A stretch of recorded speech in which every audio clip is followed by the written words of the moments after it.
Hello friends, today we are going to start adrenal cortex.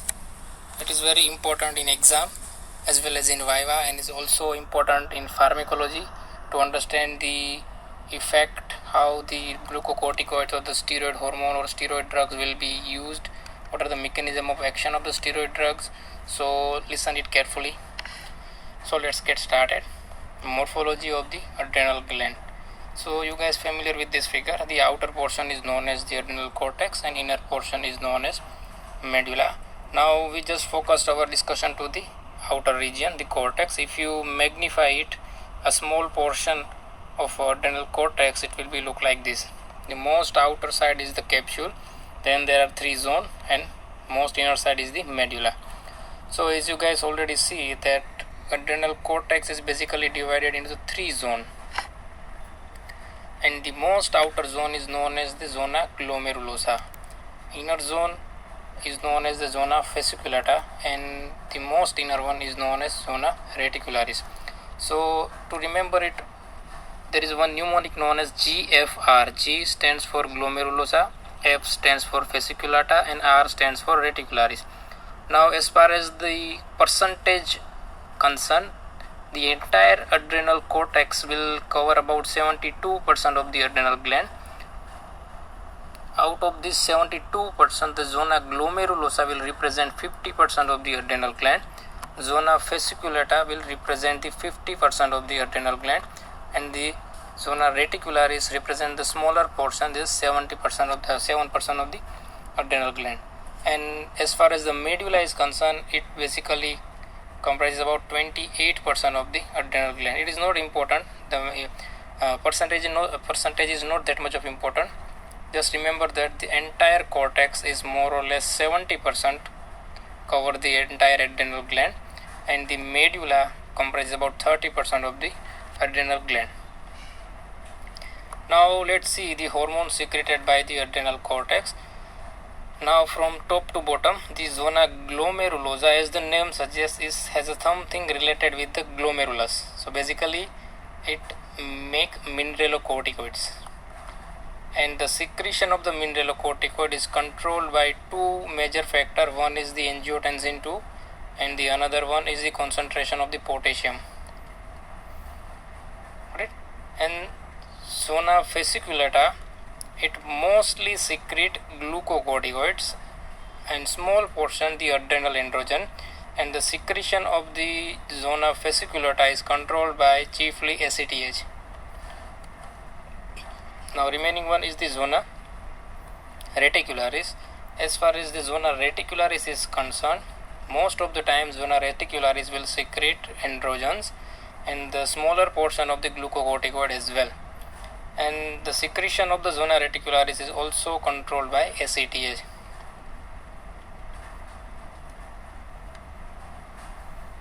Now as far as the regeneration is concerned, the adrenal medulla, once it cut or removed, it cannot be regenerated, while on the other hand zona glomerulosa, they are responsible for a generation of the new cortical cell. So if the inner two zones of the cortex are removed, let's say the zona fasciculata or the zona reticularis will removed, they are regenerated from the glomerular cell that attached to the capsule.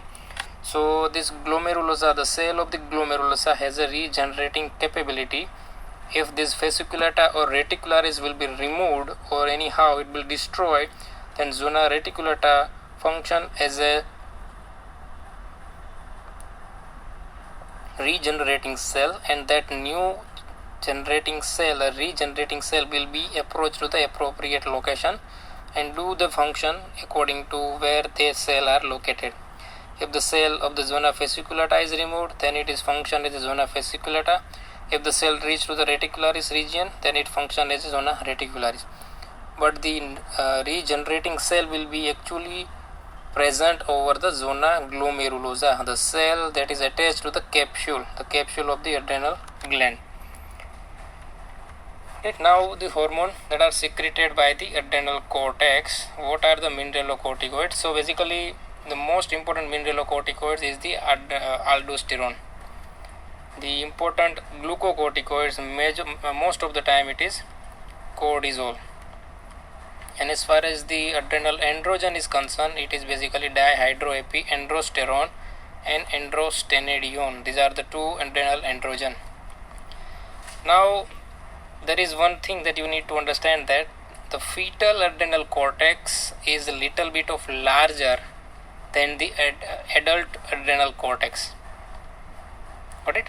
So adrenal cortex in fetus is more or less 5 times or 4 times larger than the cortex that is present over the adult kidney. So what is the fetal adrenal cortex? So let's see that.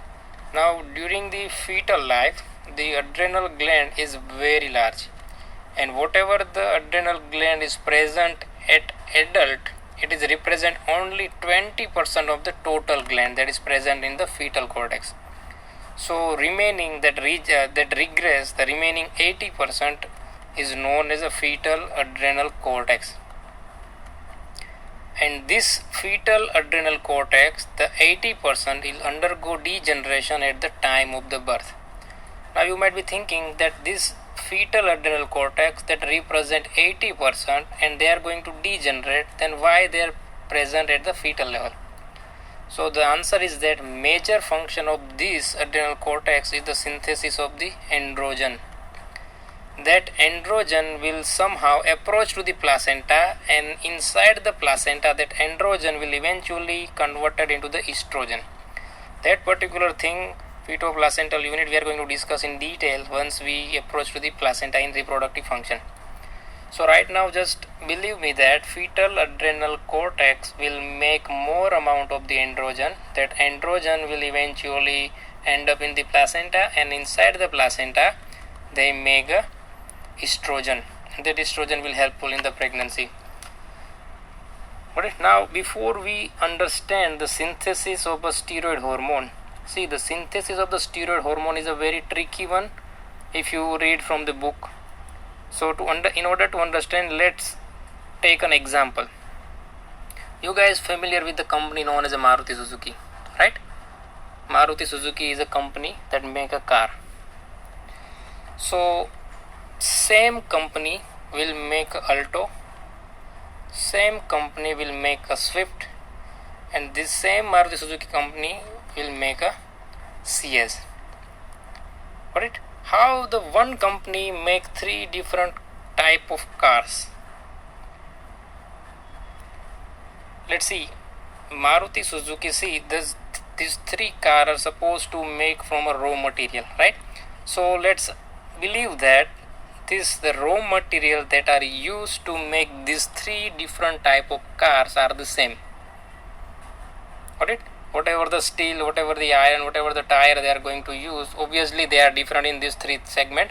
But right now, to understand the synthesis of the steroid hormone, let's see the raw material that this company used to make this 3 type of car is same. So from same raw material there are 3 different type of cars will be generated. Got it? You might be thinking why I am discussing about the car instead of synthesis of the steroid. But we are going to incorporate this knowledge with the synthesis of the steroid. So let's see, this Maruti Suzuki company will use same raw material, same steel, same wiring, same tires to make 3 different type of the car. Now how this single same raw material make 3 different type of the car? So the answer is that inside the Maruti Suzuki company there are 3 different workstation. Right? One workstation is supposed to design to make Alto, another workstation is supposed to design to make a Swift, and the third workstation is designed to make a CS. Got it? And the workers that is work in these 3 different car are different. They are learn different type of engineering. See, the worker or engineer who make Alto, they know all the things about Alto, they know how to make Alto, right? Same fashion, whatever the mechanical hand or electrical hand or robotic hand that is used, there are 3 different type of workstation and there are 3 different type of robotic arms that make a car, right? So this is the same thing that will happen in the steroid synthesis. See, the raw material that are used to make these three type of the steroid hormone are same, that is cholesterol. Now the cholesterol is the raw material that eventually end up with three different type of hormones. Now how the same molecule will end up with the three different type of the hormone? The answer is that the different cell, the glomerulosa, fasciculata and reticularis, have a different set of a workstation. They used cholesterol in different manner. So if the cholesterol is present in the glomerulosa, it will be converted into the aldosterone. If the cholesterol will end up inside the glomerulosa, it will be used and end up with the cortisol. And if the cholesterol will present inside the reticularis, then it will be end up in the adrenal androgen. Got it? So the difference is that the cholesterol is the single simple molecule that is eventually end up with three different type of the hormone, because three different type of the cell that is present in the adrenal cortex have a different type of machinery, have a different type of workstation. Now keep that knowledge in mind. Let's understand how the synthesis of the steroid will take place. So the synthesis of the steroid will take place from this molecule. The name of that molecule, if you do not remember the name, that's okay. The name of this molecule is cyclopentanoperhydrophenanthine nuclei. Let me write it down for you. It is cyclopentanoperhydrophenanthine nuclei. Got it? In simple word, this is the cholesterol molecule. Now from the same cholesterol molecule, our body used to make a steroid hormone. In other tissue, our body will make bile acid, and in some other tissue, our body will make vitamin D from the same cholesterol molecule. Again, answer is the same. These three different type of the tissue has a three different type of the workstation. Now instead of workstation, let me use a proper term. This three different tissue has a three different type of the enzyme machinery, right? They use this single molecule and they use different type of the enzyme and they make different type of the product. Got it? Now in order to make a steroid hormone, this is a very large molecule. Just remember this large molecule. You need to remember the entire sequence of this molecule if you want to understand thoroughly the concept of how steroid hormone synthesis occur. Got it? So in steroid hormone synthesis, we have to cut down this to 20 and 22 bond that is present with between 20 and 22 carbon. See the number that is written over here from starting from the 1, 2, 3 and end up with the 25, 26, 27. Right? So cholesterol, it has a 27 carbon. So cholesterol is known as 27C. Got it? Now let's understand this structure thoroughly to understand actually how the steroid hormone will synthesize. So if possible, draw with me. I am going to show you how this structure will be remembered. Just use a pen and a paper. Draw one hexagon like this. After drawing that hexagon, draw another hexagon just nearby it like this. After that, made third hexagon over the second one like this. After that, made one pentagon just near to this third hexagon like this. Clear?